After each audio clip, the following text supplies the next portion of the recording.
tonight. Heavy rain once again hits Maryland and more is on the way. Cleanup was put on hold in Ellicott City this evening as storms moved through. The area is still saturated from catastrophic flooding. WJZ has team weather coverage tonight. We begin with Bob Turk tracking live Doppler radar. Bob? Well, it was certainly pretty scary early this evening with a heavy thunderstorm activity moving through the region.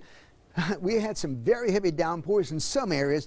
Here in TV Hill, we only picked up about a half an inch. The airport, a lot less than that, but a few spots around Howard County picked up 1, 2, even as much as 3 inches of rain. We did have some minor flooding in a few spots, but no major flooding. You can see the storm to the west of us that moved through the region during the late afternoon, early evening hours. The problem is we have another chance of getting more of this activity developing tomorrow and perhaps into the weekend. So how much do you think we'll see between now and Saturday and Sunday? I'll take a look at the details coming up on my full forecast in just a few minutes.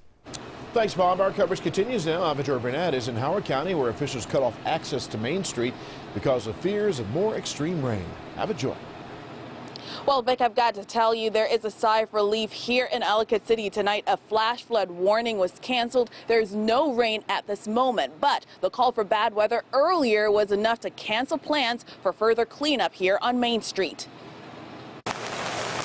Once again, Ellicott City is watching the skies and hoping the saturated ground can withstand more rain after Sunday's downpour. Taking a bucket and trying to scoop the water and toss it out the back steps, and every time I would throw the water, you could just see it just running right back down the stairs. Just days after devastating flooding in the historic downtown, a flash flood warning put a halt to progress on Main Street. Scheduled access between 5 and 8 was canceled because of rain in the forecast. DPW crews were in a race against Mother Nature as they tried to clear out clogged drains.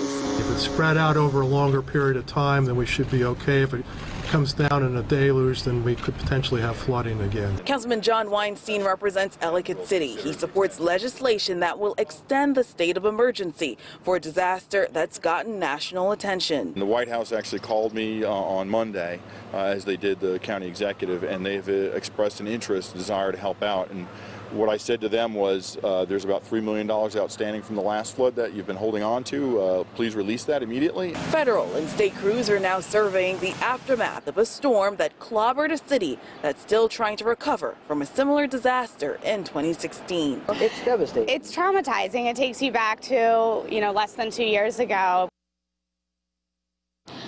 And you just heard that the county council is considering an extension to the state of emergency. They're going to vote on that tomorrow after a public hearing. Live tonight, Avajoy Burnett for WJZ. Avajoy, thank you.